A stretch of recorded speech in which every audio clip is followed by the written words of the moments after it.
Have you ever been going through the absolute worst week of your life? Maybe you're dealing with a professional setback, a health scare, or you're just burnt out beyond belief. And someone, always someone, looks you right in the eye and says, "Just stay positive. Everything happens for a reason." In that moment, did you feel inspired? Or did you feel invisible? There is a massive difference between genuine hope and what we call toxic positivity. One is a ladder that helps you climb out of the pit. The other is a blindfold that pretends that the pit doesn't exist. So today, I want to dig into the archaeology of self to understand why denying your reality actually destroys your resilience. We're going to look at the concept of tragic optimism and find that razor thin line where being realistic meets being motivated. But before we dig into the heart of this, if you find value in these deep dives into the human experience, I want you to remember to please like the video on your way in, subscribe to the channel. It's the way I can help this community grow. It tells the algorithm that you guys actually like this stuff, and it gives me some motivation to keep going. All right, so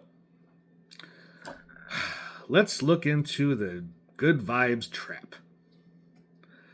We've all been there, I know that. So toxic positivity is a form of emotional bypass. It's the forced suppression of genuine negative emotions. When we do this, we aren't being strong. We're actually committing a structural error in our own psyche. There was a notable study published in the Psychology of Science by researchers Wood, Pernuvik, and Beebe. And I really hope I hit that second name right. They found that forced positive self-statements, the "I am powerful, I am happy," those mantras, well, they can actually make people feel worse if they don't already have high self-esteem. Why is that? Well, because it highlights the painful gap between the fake mask and the reality that they are living. When you deny the truth of a situation, you lose the power to solve it. If your house is on fire, staying positive won't put out the flames. You have to acknowledge that the fire is real before you can reach for the fire extinguisher.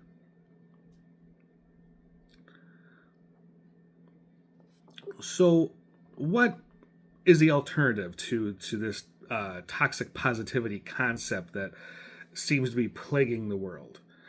Well, it's a concept championed by the psychiatrist Viktor Frankl.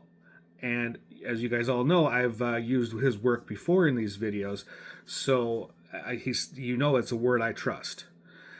He survived the absolute extremes of the Holocaust, the actual Holocaust. He called it tragic optimism. In his seminal work, Man's Search for Meaning, Frankl argued that the people who survived weren't just the ones who pretended everything was fine. It was the ones who accepted that things were horrific, but they believed that they could still find meaning within the horror. He identifies a tragic triad that defines human existence, and that is pain, guilt, and death. To stay realistic, you have to be an auditor of your own life. You need to look at the bank account, you look at the medical report, you look at the broken relationship and say, this is the current state of the terrain. No positive action, no positivity is going to get me out of this. Being realistic isn't being a downer. It really isn't.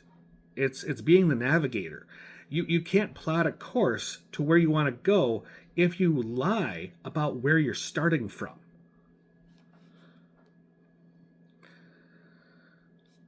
The line here is crossed when positivity becomes a requirement for entry into your own life.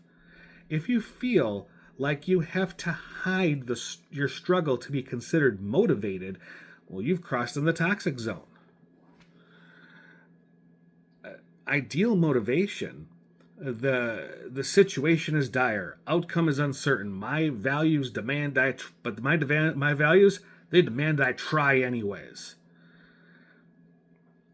That is the heroic archetype. It's not about guaranteed success, it's the integrity to face the truth. For those of you who have followed my Jediism 101 videos on my other channel or my TikTok, one of the lines of the Jedi Code is, there is no fear, there is courage. That doesn't mean fear is ignored.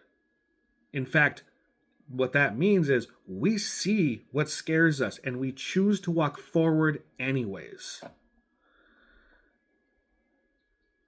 When you look at the heroic icons throughout history, they're not heroes because they were cheerful. They're heroes because they were resolved. They looked at the dragon, felt the fear, acknowledged the danger, and stepped forward anywhere, sword drawn.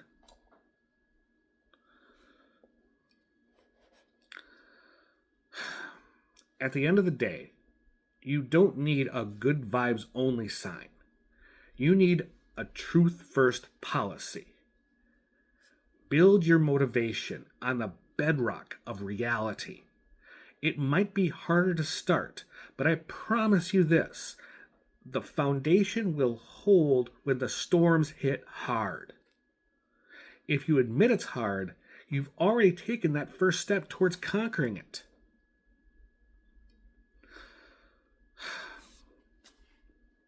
Now, if this perspective gave you something to think about today, please make sure that you like the video, subscribe to the channel, and make sure you hit that notification bell so you don't miss any more of these perspectives.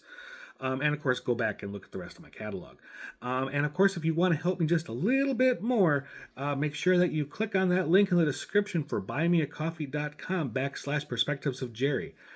Every little bit helps. It keeps the lights on, it keeps these videos coming, and it tells me that you really like me. Thank you for being part of the conversation today. I'm Jerry. This has been a Perspectives of Jerry. I will see you in the next one. Go forth, do the hard thing, and have a great day.